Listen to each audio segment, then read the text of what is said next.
buenas tardes. Muchas gracias a todos los que nos acompañan hoy en este espacio de presentación de los libros galardonados o que merecieron el Premio Casa de las Américas en el 2023. En esta ocasión me acompaña uno de los autores premiados, específicamente en la categoría Testimonio, Eduardo Viloria Boín, Eduardo Ernesto Viloria Boín. Pues bueno, siempre todo esto de cuando el autor tiene dos nombres y tenemos que poner qué ponemos en la tapa, siempre genera intercambios interesantes también. Entonces, agradecemos, como decía, la presencia de todos acá, los saludamos, a los miembros del jurado que nos están acompañando en esta tarde, a los trabajadores de la casa, al AIDI, y a cada uno de los que tradicionalmente llegan a este espacio. Con Eduardo vamos a conversar al final sobre su libro. Yo voy a permitirme, a pesar de que estamos en el premio del 2024, regresar al cartel del año 2023 para recordar un poco lo que estamos precisamente presentando y sobre lo que estaremos conversando hoy. Desde el año 2021, en el cual no pudo celebrarse el Premio Casa de las Américas y el mundo atravesado por la pandemia de la COVID-19, el evento o el certamen ha acudido a nuevas maneras de trabajar y funcionar y se ha ido, podemos decir, recuperando y relanzando. Eso también se expresa en la cantidad de libros que se han premiado en los años 2022 y en el 2023. En la edición del año 2022 se premiaron 3 libros en los géneros poesía, que se entregó a La excepcional belleza del verano, del poeta cubano Luis Lorente, en novela, que se entregó a Hija de nadie, del poeta rosarino, argentino, Javier Núñez, y en ensayo histórico social, que se entregó al español José Antonio Piqueras, Por moneda y malestar social en Cuba, 1790-1902. Siempre hemos dicho que es un título muy sugerente en las condiciones actuales del país, pero bueno, es el título y tiene una precisión temporal muy específica. A mí me parecía interesante la manera en que los premios daban o expresaban esos premios del año 2022 un poco la riqueza y la complejidad de determinados términos, la polisemia de los términos, porque bien pudiera decirse que estos fueron los primeros libros publicados del Premio Casa o correspondientes al Premio Casa post-pandémicos. O sea, podría considerarse de esa manera. Sin embargo, muchos de esos libros o algunos de esos libros fueron escritos durante la etapa de pandemia. Yo creo que de hecho, incluso en un tránsito, bueno, después Eduardo nos podrá comentar, quizás en 2, 3, 4 años nos encontremos todavía con propuestas que en buena medida se adelantaron o se escribieron durante la etapa del denominado aislamiento social. Sin embargo, de esos 3 libros premiados en ese momento, solo uno, el de novela, quizás tenía un acercamiento a una perspectiva de un mundo posapocalíptico que prácticamente se situaba como esencia de la novela. Lo curioso de la novela y que me hace transitar un poco a este año, a los libros del año pasado y también al premio que está sesionando este año, es que la salvación en Hija de nadie estaba ubicada en el sur, es decir, el sur era el escenario, era el espacio físico que parecía o que prometía una especie de salvación, una especie de alternativa. Y en buena medida yo creo que eso es algo que conserva y que une a los libros que nos corresponde presentar hoy. Esa idea de mirar al sur como espacio de regeneración y de salvación, sobre todo porque también son libros escritos desde esta perspectiva que va mucho más allá que la geográfica, desde el sur. La mención a este escenario del año 2023 tiene que ver con que, y decía al principio que ya fueron premiados 4 libros en las categorías cuento, testimonio, literatura brasileña y presencia negra en la América y el Caribe, y asimismo el poeta venezolano Gustavo Pereira recibió el premio de poesía José Lezama Lima por Diario de las Revelaciones, que son precisamente los títulos sobre los que vamos a hablar hoy, aunque nos pareció que era útil centrarnos en especial en el libro sobre el que nos conversará o sobre el que hablará Eduardo. La mención al escenario de la COVID-19 no es casual, tiene que ver con la manera en que se agudizaron algunos de los problemas que estamos enfrentando en el ámbito editorial, en el ámbito de la poligrafía en particular, y de manera especial también en Cuba, problemas que arrastramos desde hace algún tiempo, pero que en buena medida se agudizaron en los últimos años, y por eso sin duda queremos agradecer también poder contar con ejemplares impresos de los libros sobre los que vamos a hablar en el día de hoy. Específicamente que fue premiado en la categoría de literatura brasileña. Recibimos el apoyo de la editorial Expresión Popular, del MST de Brasil y de la brigada del MST en Cuba, y bueno, ya por la propia Casa de las Américas y las autoridades de la Casa de las Américas hemos logrado imprimir los otros materiales que presentaremos hoy. Voy a hablar de manera muy breve de algunos de los títulos en los que hemos estado trabajando. Uno de ellos, La orilla de Caliban, el rastro de la filosofía afrocaribe en el siglo XX, que contiene un nutrido ensayo de gran rigor analítico en el que se rinde tributo a los grandes aportes de la filosofía afrocaribe del pasado siglo.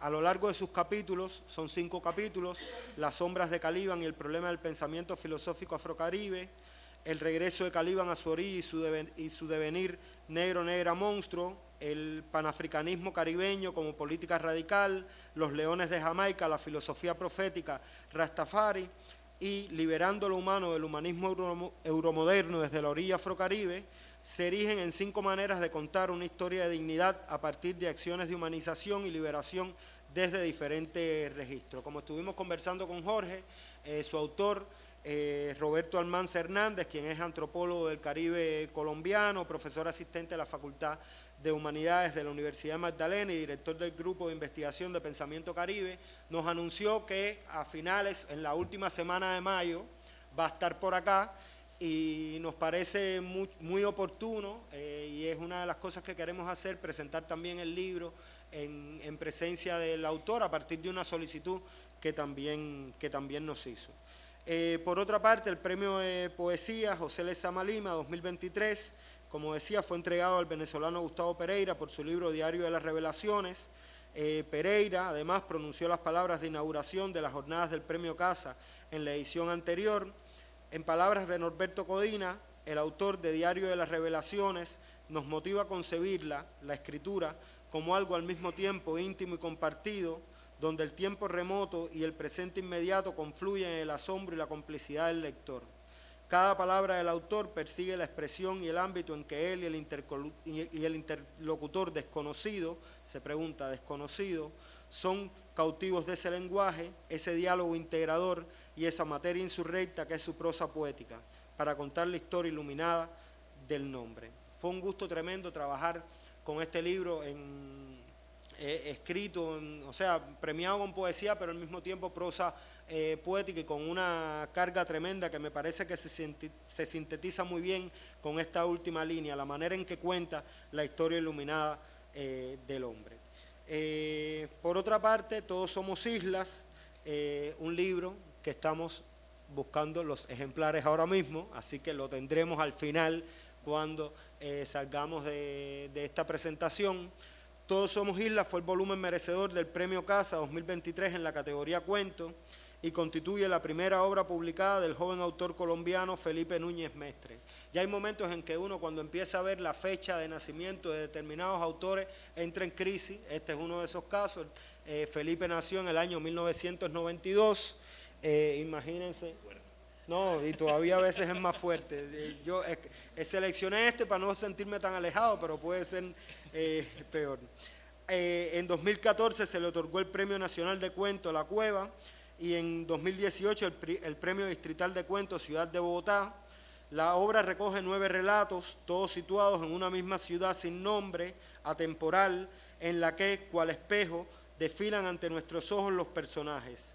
Como conjunto, los cuentos desde un lenguaje coloquial y a través de sus protagonistas que entran y salen de cada una de las historias en diferentes etapas de sus vidas y cuyos desenlaces muchas veces resultan estremecedores, hurgan en lo más profundo de la naturaleza del individuo en soledad, a la par que proyectan una visión realista de la cotidianidad que nos caracteriza como habitantes del Caribe y de la América Latina de manera general. Cuando tengan el libro al final de la presentación, los que lo puedan y quieran llevar, verán que el trabajo de edición estuvo a cargo de Claudia Torres Mendoza, una de las editoras del Fondo Editorial Casa de las Américas, y quisiera dejarlos con un video que nos envió el autor, saludando también la presentación del libro.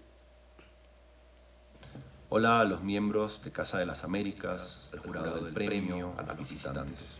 Soy Felipe Núñez Mestre, soy colombiano, nací en un pueblo del Caribe llamado Valledupar, y soy el ganador de la versión 63 en la categoría de cuento por mi libro Todos somos islas. Es una colección de relatos que trata de responder a la pregunta del epígrafe, que es un verso del poeta Frank Etienne que dice: "Y entonces, ¿qué es la soledad?". Todos los cuentos están encaminados a responder, al menos mi versión de la pregunta, por qué la realidad a veces parece empeñada en arrebatarnos la esperanza. Los protagonistas de mis cuentos son un grupo de muchachos que sueña con irse de polizón a Estados Unidos para escapar de la ciudad que los oprime, una mujer que le narra a su hijo las razones por las que su padre yace muerto delante de ambos, un boxeador que tiene que derrotar a su ídolo para convertirse en campeón mundial, una mujer que tiene que robar la comida de los alimentos del zoológico en donde trabaja, el alimento de las fieras, para poder, digamos que, llegar al mes a mes con el pago del costoso asilo donde tiene internada a su madre.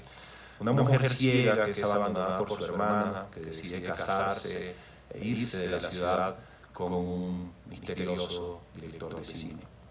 Los cuentos ocurren en una misma ciudad sin nombre, una ciudad caribeña, desigual, con mar, con zoológico y con un cementerio de barcos que sirve de escape físico y mental para alguno de los protagonistas. Que el Premio Casa de las Américas haya correspondido, haya decidido premiar el año pasado a un joven escritor con su primer libro, es algo no solamente milagroso, sino que me llena de mucha satisfacción y que me va a llenar de gratitud hasta que decida dejar de escribir o de vivir, si es que se puede hacer las dos cosas por separado. Es un premio histórico y no lo tengo que decir yo, pero no hay demasiadas palabras que puedan contener el milagro, la gratitud, el milagro de que la historia del premio coincida con la historia de un individuo y de que el nombre de un individuo pueda integrar una lista que está poblada con los nombres más ilustres de la literatura y del pensamiento del continente. Agradezco también a Casa por incentivar el pensamiento escrito, el pensamiento en castellano y en las lenguas de nuestro continente, de incentivar la literatura crítica y de incentivar la calidad literaria. Espero que los lectores del libro lo disfruten tanto como yo disfruté escribiéndolo. Y sigan, digamos, atentos y fieles a este premio que ensancha nuestras letras y el ímpetu de nuestros escritores. Les mando saludos, abrazos a todas y todos y espero verlos muy pronto.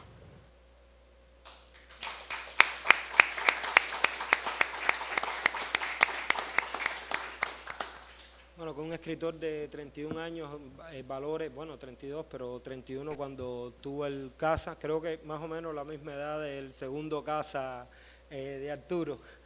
Y además un escritor que sostiene esa idea de que vida y escritura para él van de la mano, van juntos y que tenga esa valoración del premio, yo creo que habla mucho de ese relanzamiento y de esa importancia que sigue teniendo el premio Casa de las Américas para los escritores establecidos y también para los jóvenes escritores y escritoras. El otro libro que presentaremos, que como decía, lo pudimos publicar con el apoyo de la editora Expresión Popular, y que por eso podrán llevarse algunos ejemplares o sea, del libro, de los que están participando acá. Ganó en la categoría de literatura brasileña. Su título, el título de la traducción es Infancia con animal y pesadilla y otras historias. Y la traducción corresponde a Esther Pérez, quien tiene un largo recorrido también como traductora, como investigadora, como educadora popular. Fue una alegría inmensa este reencuentro con Esther en este proceso, por lo menos de parte nuestra. Es un libro en el cual se combinan la narrativa fantástica y el realismo social. Incluye 12 relatos que se encuentran atravesados por el contraste entre ambientes rurales y de ciudad, las detalladas descripciones y, en especial, una visión particularmente lograda de la sensibilidad infantil que se quiebra en imágenes violentas y conmovedoras. Su autor, Ciro de Matos, tiene un amplio recorrido como narrador, poeta, ensayista, cronista y escritor para niños y jóvenes. Yo quería destacar también que este es en la Casa de las Américas el primer libro impreso que tiene la editora del libro, que había trabajado ya varios en formato electrónico, libros electrónicos, que es Natalie Roque Vega.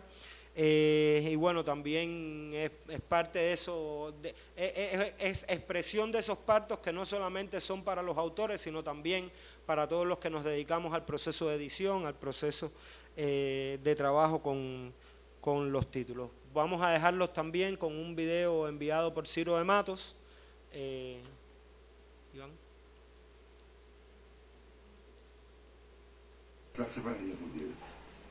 Eu sou Ciro de Matos, escritor brasileiro, baiano de Itabuna, no sul da Bahia. Sou autor de 70 livros publicados no Brasil e 18 no exterior. Fiquei muito contente em ser o vencedor na categoria de escritor brasileiro do prêmio literário Casa das Américas, com o livro Infância com Bicho e Pesadelo e outras histórias. Esse prêmio de tradição é muito reconhecido nos países de fala espanhola e valorizado no Brasil. No meu livro, reúno 12 contos realistas e fantásticos. Tenho preferência por algum deles, não nego, como o que dá título ao livro, Infância com Bicho e Pesadelo, que é a história de um menino que queria ter os bichos de estimação, mas seu pai perseguia esse filho e não deixava que ele criasse esses bichos. Termina ele se transformando num próprio bicho de estimação, o seu gato Sarampelo, no final da história. É uma história fantástica, de mágico, e que me deu muito prazer e sofrimento ao escrevê-la. Mas outros contos, como Pituta, a vingança do justiceiro contra o mandão da crueldade, o próprio Berro de Fogo, que se passa na zona rural do Brasil, também são de minha preferência. Espero que vocês gostem das minhas histórias eminentemente brasileiras, mas que tenham como foco o homem com as suas incertezas, dúvidas e esperança.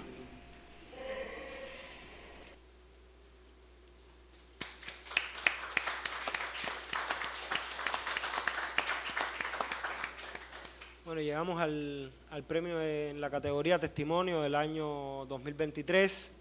Eduardo Viloria Boín, venezolano, documentalista, fotógrafo, escritor, estudió letras en la Universidad Central de Venezuela, ha publicado varios poemarios y el libro de ensayos y testimonios Después del viaje, vida y música del campesino trujillano en el año 2004.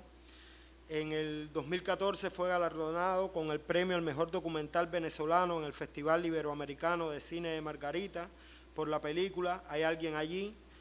Su documental, Abril 2022, Los medios de la guerra, recibió el Premio Nacional de Periodismo Simón Bolívar 2022.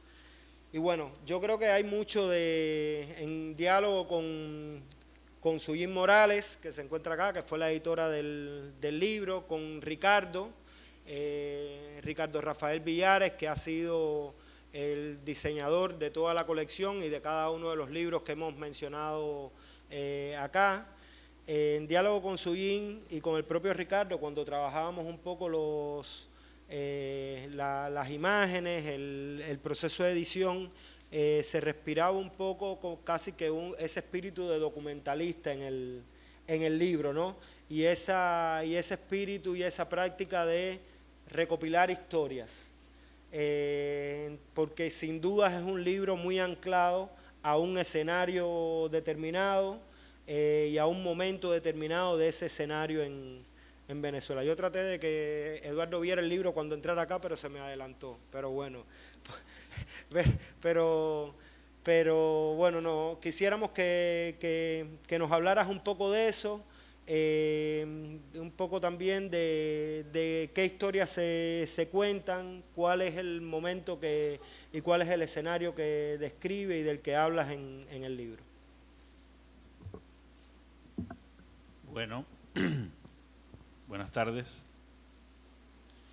Antes de conversar sobre eso, quisiera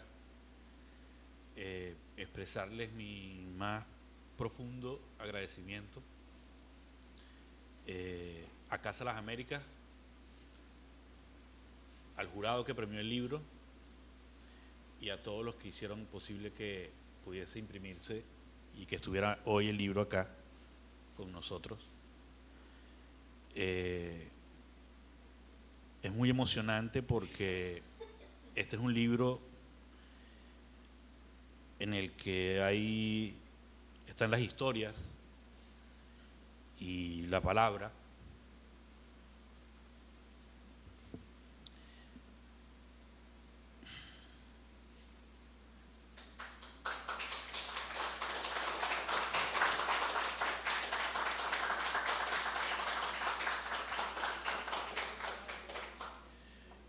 De compañeros y compañeras que murieron, que fueron asesinados, algunos masacrados, como parte de lo que han sido estos años difíciles en los que el imperialismo estadounidense atacó y ha seguido atacando a Venezuela. No solo están las historias de compañeros y compañeras de lucha, sino también de decenas de personas que o bien fueron víctimas de la violencia fascista, desatada también como parte de la guerra contra Venezuela, sino que con su esfuerzo, con su lucha, con su creación, con su resistencia, con su organización, hicieron frente a esto y asumieron con su propia vida, con su propia acción, la defensa de la soberanía de Venezuela, la defensa de la paz de Venezuela, la defensa de la soberanía y su derecho a ser un pueblo libre, ¿no? Con dignidad. Quería comenzar por estas palabras de gratitud y de reconocimiento a esas personas cuyas historias, cuya palabra está contenida, espero yo que fielmente, hice todo mi esfuerzo para que fuese fiel en este libro. Y con eso comienzo a responderte, porque este libro es hijo de un contexto muy específico. este libro no hubiese existido si ese contexto no hubiese existido. Y es el contexto de la agresión de Estados Unidos contra Venezuela, arreciada fundamentalmente después de la muerte del comandante Chávez. El imperialismo leyó que la desaparición física de Chávez iba a significar la debilidad de la revolución bolivariana, que debía ser aprovechada para poder terminar de derrocar la revolución bolivariana, y entonces se puso en marcha todo un plan extremadamente agresivo. Cuba sabe bastante de eso, tiene muchos años más que Venezuela sufriendo eso, que implicaba todos los frentes: el económico, el diplomático, el mediático, el político, incluso el militar. Pero en esos años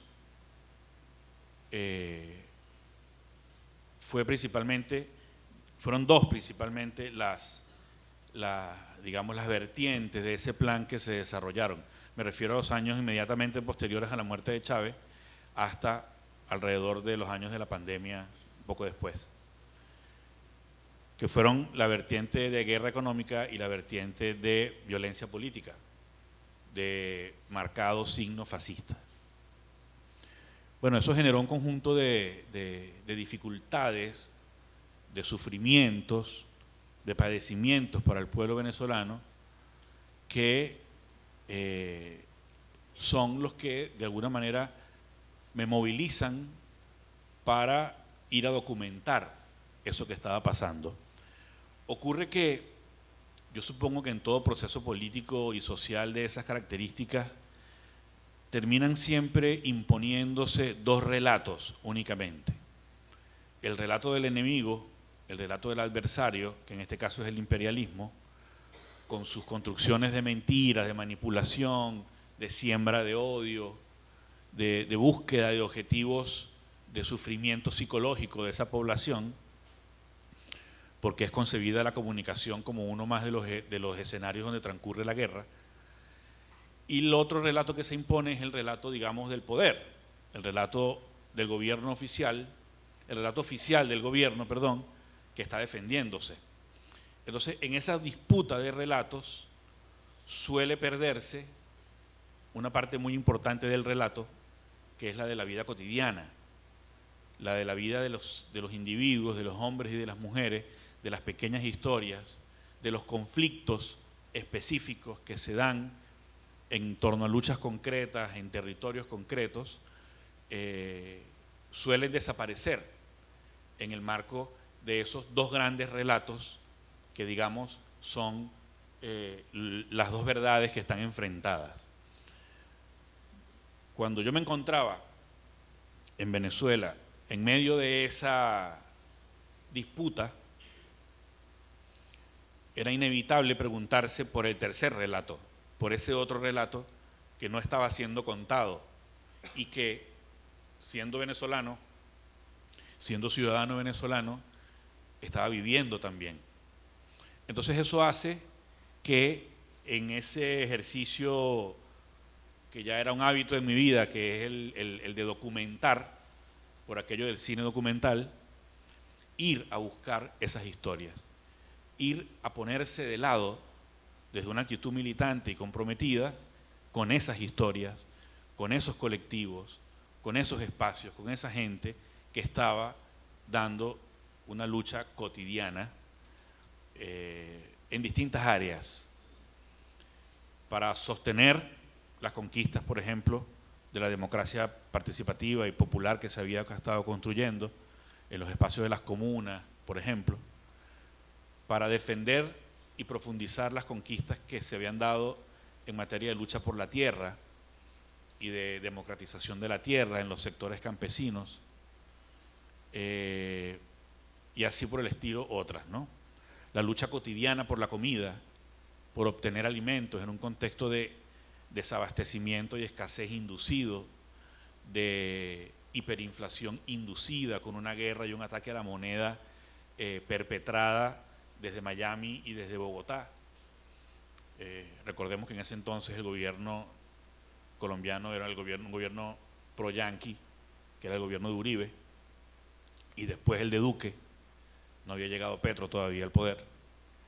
Entonces, yo fui en busca de esas historias.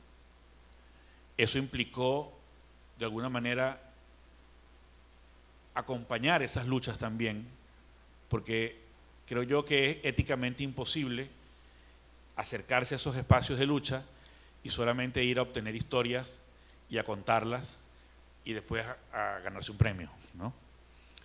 Ahí consistió en ponerme a la orden de esos espacios, de esas organizaciones, subordinarme incluso a sus espacios orgánicos, aportar mis capacidades allí y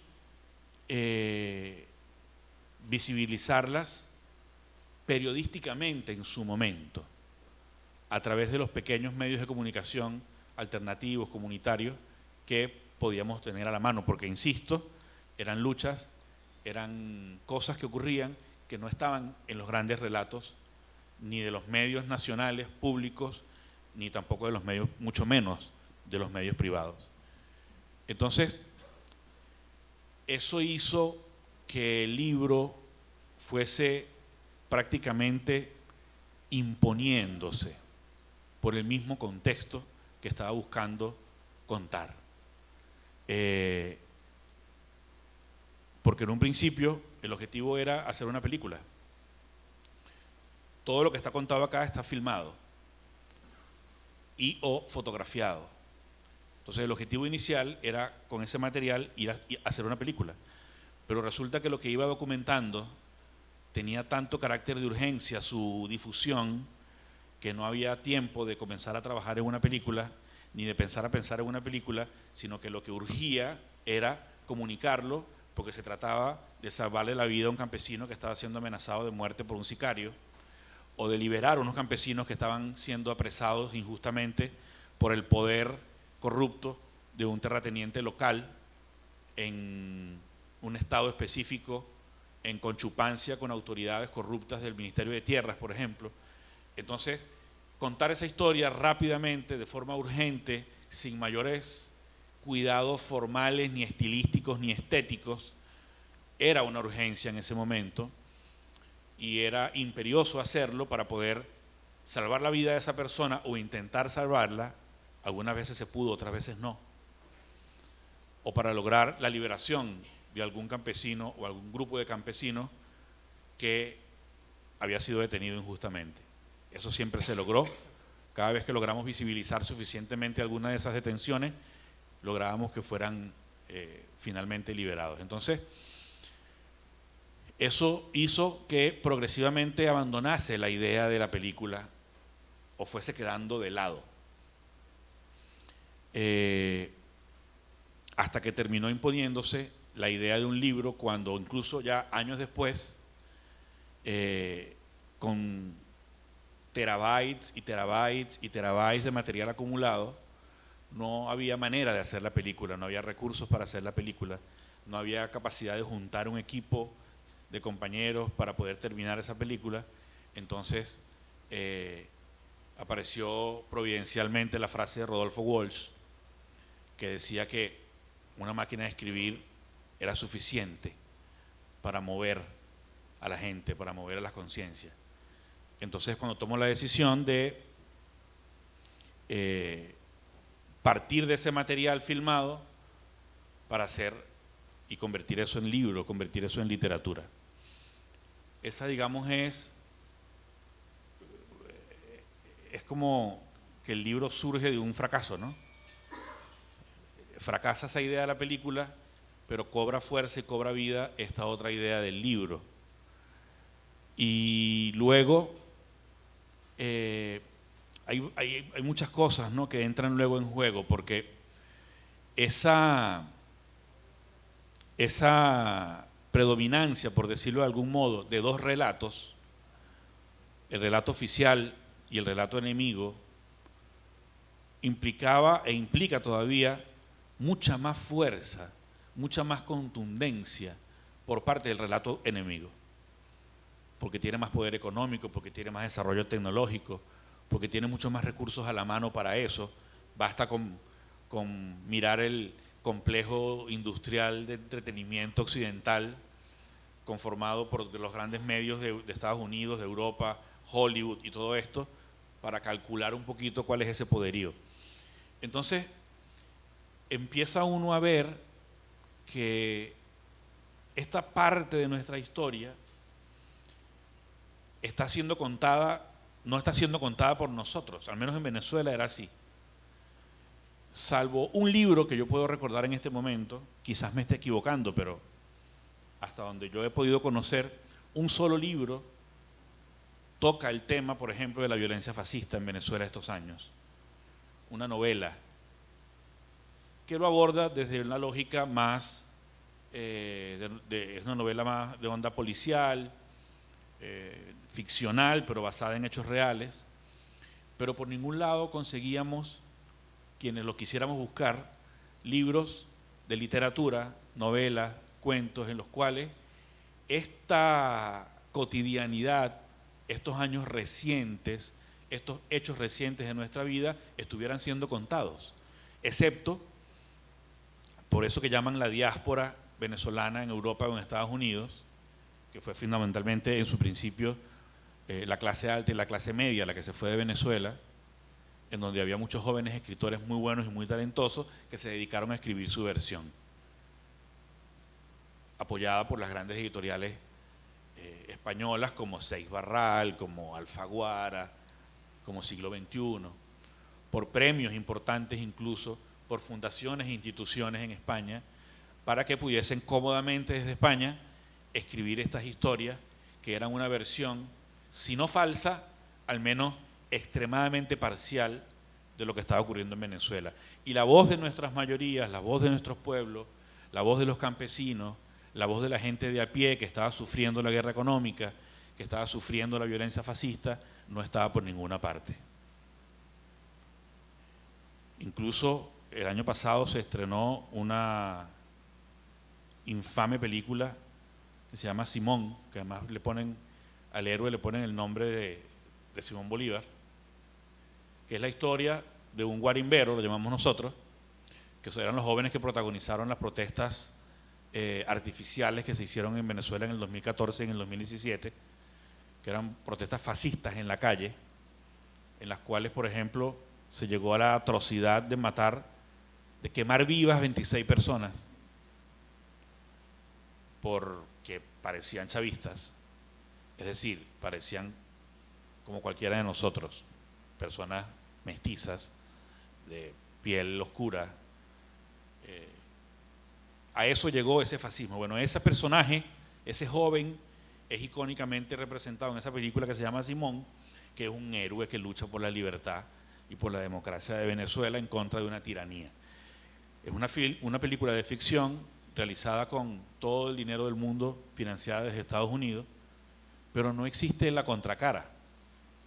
No se ha hecho en Venezuela una película que cuente la muerte, el dolor, el sufrimiento de las víctimas de esa violencia. Eso no existe. Y tampoco existen los libros que lo hagan, excepto en este libro, donde hay un aporte en ese sentido, que está la historia de 10 víctimas. 10, ¿verdad? Tú sabes, Sujin. 10, ¿no? Creo que son 10. 10 víctimas de esa violencia fascista que yo las pude entrevistar y que incluí allí sus historias. Entonces, eso terminó siendo, darse cuenta de eso terminó convirtiendo la tarea del libro en una obligación. Es decir, hacer un esfuerzo por llenar ese vacío y por contrarrestar de alguna manera, aunque sea para la historia, aunque sea para la memoria, aunque sea para el archivo, esa otra cara de la verdad de Venezuela que es ocultada por todos estos aparatos de comunicación, de entretenimiento y de producción de cultura. Eso. Eso en términos de responder a tu pregunta y de decir todo lo que yo quise decir. Tú decías... que tenía muchas ganas de decir hace rato. Tú decías, Eduardo...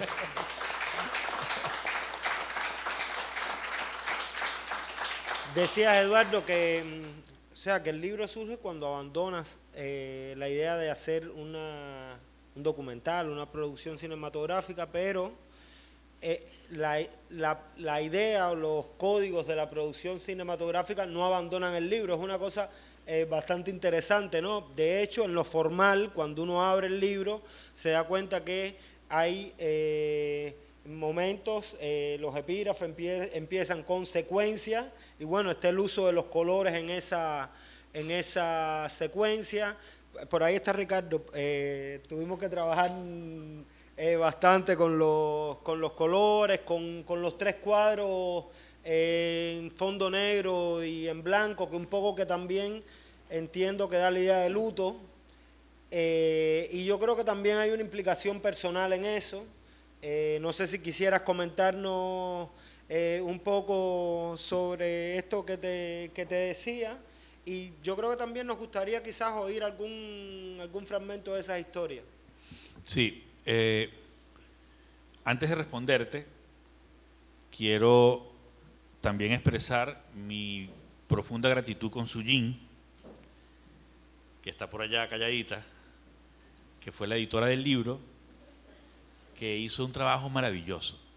Yo lo agradezco enormemente y fue para mí una extraordinaria experiencia someterme a los designios de Sujin. No, asombroso, de verdad, un trabajo muy minucioso, muy detallado, que se fue adentro del estilo, que incidió. Yo le decía en estos días a Jorge que el libro está mejor escrito después de que pasó por el trabajo de edición.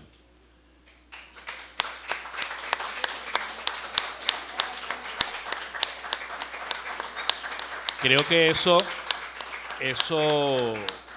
no solo es un reconocimiento a Sujin específicamente como la persona que lo hizo, sino creo que habla para mí de la seriedad de Casa y de del trabajo tan sólido que hay aquí en cada una de las cosas que se hacen. Entonces, bueno, hecho el segundo agradecimiento, sí, ciertamente el libro era muy difícil que yo pudiese renunciar a hacer una película sin dejar, aunque sea, algún rasgo de lo cinematográfico en el libro. Entonces, efectivamente, el libro está estructurado y organizado como si fuese la mesa de trabajo de un proceso de realización de una película. Al menos como yo y las personas con las que yo he trabajado lo hemos hecho. Entonces, hay muchos códigos que tienen que ver con eso. Los capítulos de las historias documentales están llamados así: secuencia 000001, secuencia 000102, secuencia 030405, que son códigos con los que uno se va orientando a la hora de ir procesando el material para organizarlo adentro de un montaje. Esas secuencias están identificadas con colores. Yo recuerdo que fue una de las primeras cosas que yo planteé cuando comenzó el proceso de edición del libro. Nosotros hablamos a cada rato de ese primer correo, porque bueno, hemos hablado yo creo que de Sujin, pero también hay que decir que el primer correo de Eduardo para empezar a trabajar el libro era, o sea, había una claridad de a dónde querías llegar, y eso sí, yo creo que también nos ayudó mucho Sujin, en el sentido de qué era lo que queríamos conservar, cuáles eran las vías que queríamos. Sí, porque yo tengo también muchos años haciendo comunicación política, además de documentalismo, entonces tengo mucha cercanía con el diseño gráfico, con la propaganda, con el uso de los colores para decir algo, ¿no? De cómo visibilizar más una parte de un texto que de otra, ¿no? Ese tipo de cosas que se deciden cuando estás haciendo un afiche, cuando estás haciendo un volante, cuando estás haciendo trabajo de comunicación, no solamente de documental, de cine o de escritura. Entonces, todos esos elementos también están puestos en juego porque hay un objetivo muy concreto del libro también. Cuando yo les decía que había el objetivo de colocar y de insertar el libro a disputar el terreno del relato con el resto de la literatura venezolana que se estaba escribiendo sobre esta época, que es una literatura escrita desde el lado de la derecha, o en todo caso desde un lado contrario al lado popular,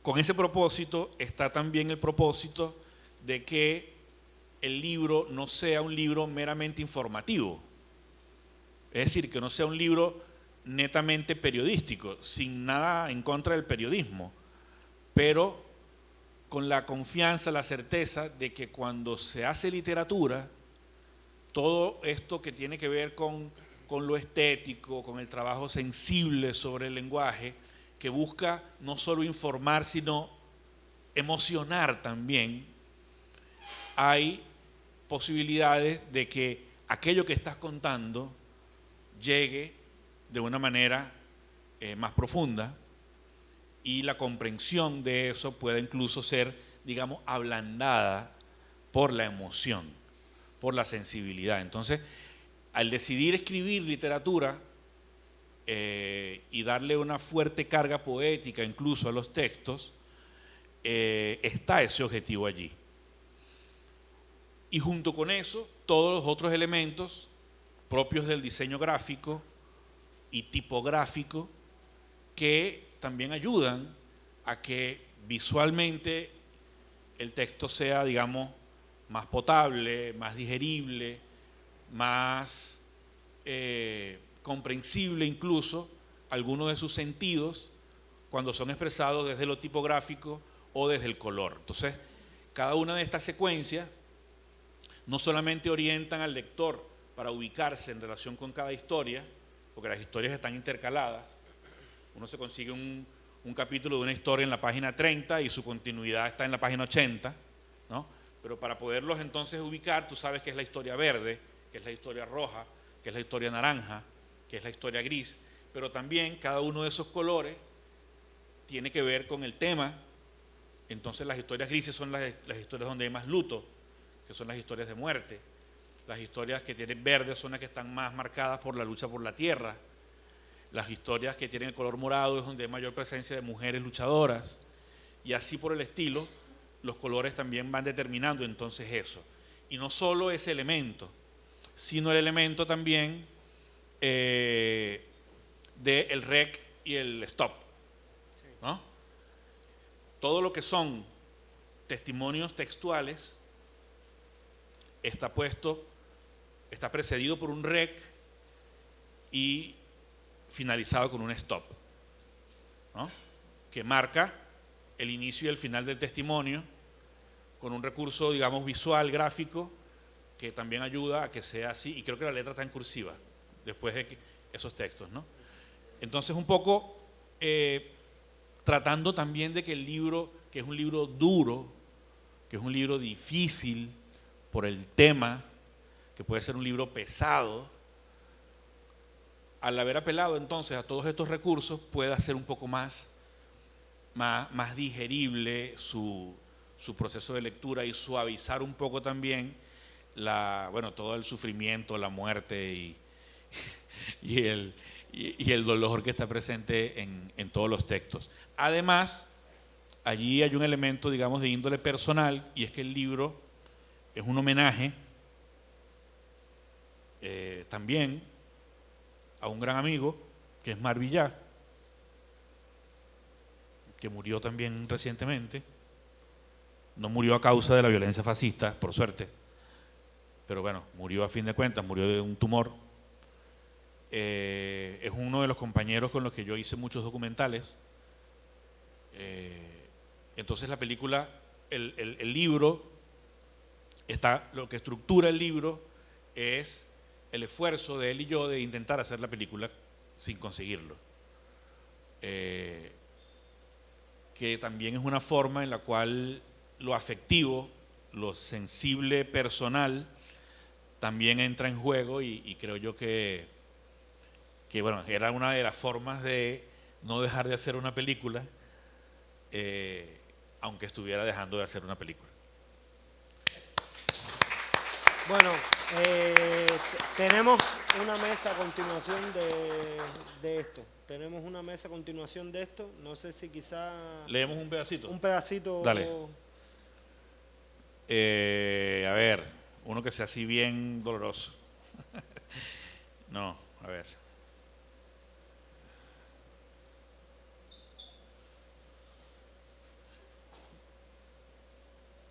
Quiero leer el de Kendry.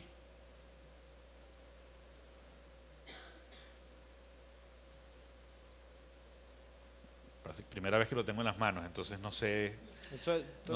Antes buscaba así en un scroll de PDF.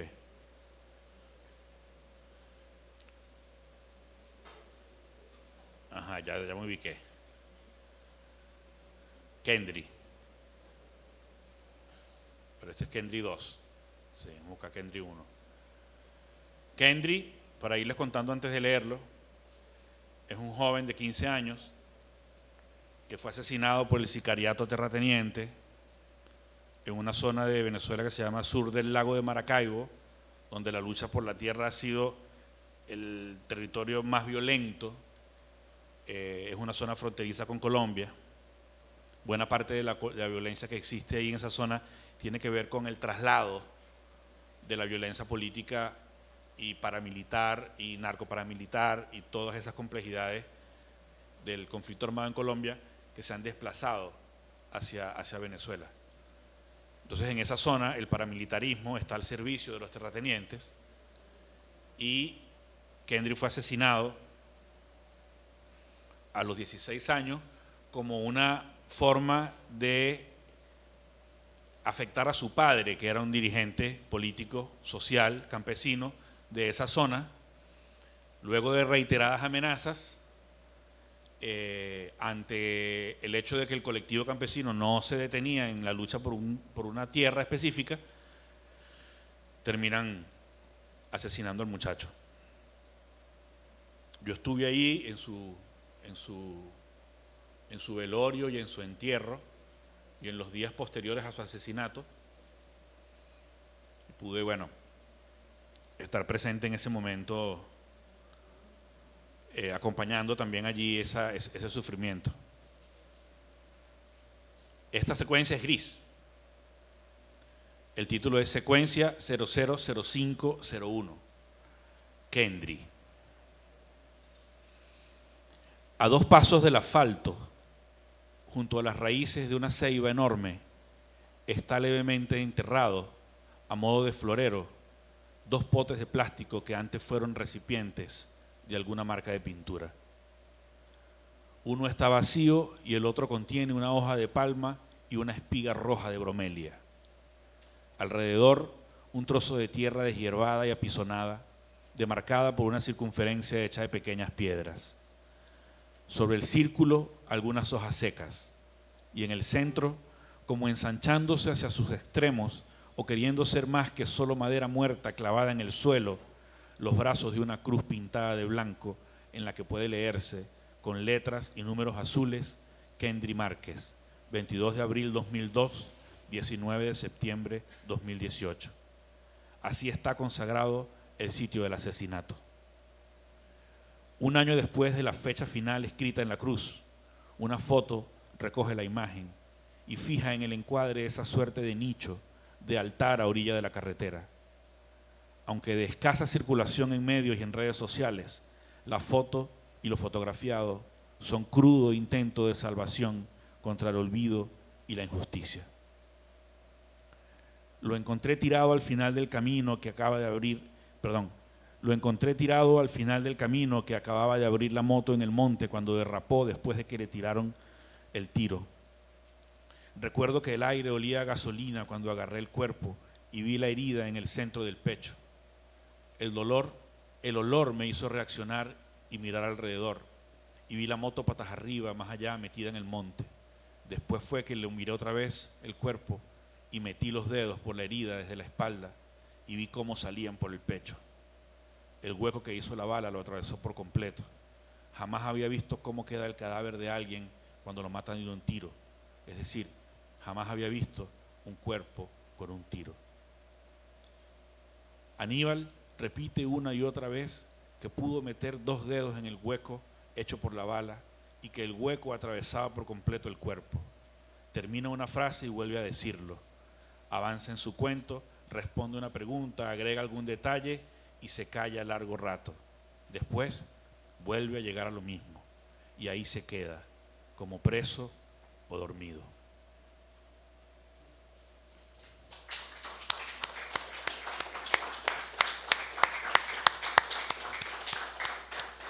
Bueno, muchas gracias por esta,